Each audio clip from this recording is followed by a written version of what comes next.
নমস্কার and welcome to Thrush Hour. আজকে আমরা কথা বলবো হানিত রেহানের হাইলি কন্ট্রোভার্সিয়াল এবং অ্যাবসলিউটলি ইম্প্যাক্টফুল ফিল্ম সাতলজ নিয়ে।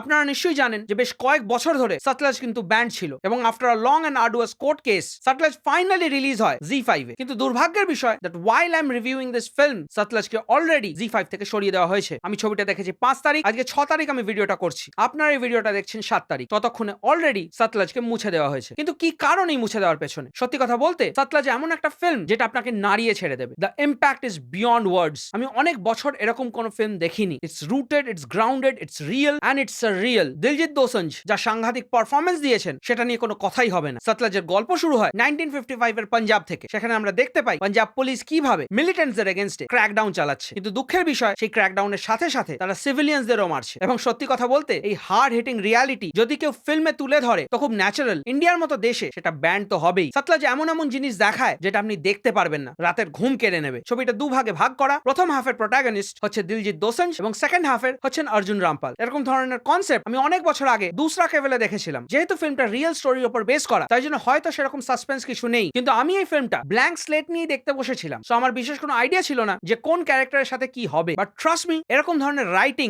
ডিটেইলিং এবং পেসিং আজকালকার ফিল্মে সত্যিই দেখা যায় না। সাতলজ ইজ ডেফিনেটলি আ মাস্টারপিস, যেটা হয়তো আমরা অনেকেই আর দেখতে পারবো না। পাঞ্জাবের পুরো ইনসার্জেন্সি এবং পুলিশের মুভমেন্ট, পুলিশের অ্যাকশনস প্রত্যেকটাকে গ্রাফিক ডিটেইলে দেখানো হয়েছে। The film should definitely come with a statutory warning. It's not for the weak hearted. দুর্বল লোকে এটা একদমই দেখতে পারবে না। সিনেমাটা দেখলে আপনারা বুঝতে পারবেন যে টাইটেলটা কতটা জাস্টিফাইড। সাতলজ রিভারের সিগনিফিকেন্স কি সেটা যেভাবে ফিল্মে দেখানো হয়েছে সেটা নিজের দেশের ইতিহাস ভাবতেও আমার গায়ে কাঁটা দেয়। এত সুন্দর ক্যারেক্টার রাইটিং এবং এত সুন্দর পারফরমেন্স যেটা এই ফিল্মের অসাধারণ স্ক্রিন প্লেকে প্রত্যেকটা স্টেপে কমপ্লিমেন্ট করতে করতে গেছে। Well balanced and subtle use of background score. এবং যেহেতু এটা একটা পিরিয়ড ফিল্ম সেই জন্য attention to detail towards period specific elements is also top notch. প্রত্যেকটা ক্যারেক্টার র এবং রিয়েল। এবং এই ছবির গল্প একেবারেই সিনেমার মতো নয়, সেই জন্য don't expect a happy ending. Even though it's based on a real story, একটা ফিল্মের যেরকম আর্ক হওয়া উচিত, যেরকম ক্যারেক্টার ডেভেলপমেন্ট হওয়া উচিত, এক্সাক্ট যে পোর্শনে যেরকম ইমোশন দরকার সেগুলো সব এই ফিল্ম ডেলিভার করে। এই ফিল্মের 100% রিওয়াচ ভ্যালু আছে। কিন্তু প্রশ্ন হচ্ছে, are you strong enough to rewatch this film? আমি রাখকে অনেকটা প্রেস করেছিলাম, তবে ট্রাস্ট মি এই ফিল্মটা ফার মোর ডেঞ্জারাস। এবং খুব সুন্দর সিনেম্যাটিক কম্পোজিশনেরও ইউজ করা হয়েছে, যেরকম ধরুন মাল্টিপল মিরর কম্পোজিশন, যেটা থ্রু দিয়ে আমরা ইনার কনফ্লিক্ট, সাইকোলজিক্যাল ব্রেকডাউন, এরকম নানান পার্সপেক্টিভকে স্টাডি করতে পারি। ফিল্মের একটাই ড্রব্যাক, জানি না সেটা ওটিটি প্ল্যাটফর্মের দোষ কিনা, but the low light scenes were very hard to understand. কোথাও আমার মনে হয়েছে that camera quality was poor, but yes that didn't effect the cinematography. But এরকম ধরনের স্টোরি অ্যান্ড পারফরমেন্সের জন্য আমি ওইটুকু স্যাক্রিফাইস করতে রাজি আছি। যেরকম গোটা কাস্টের পারফরমেন্স,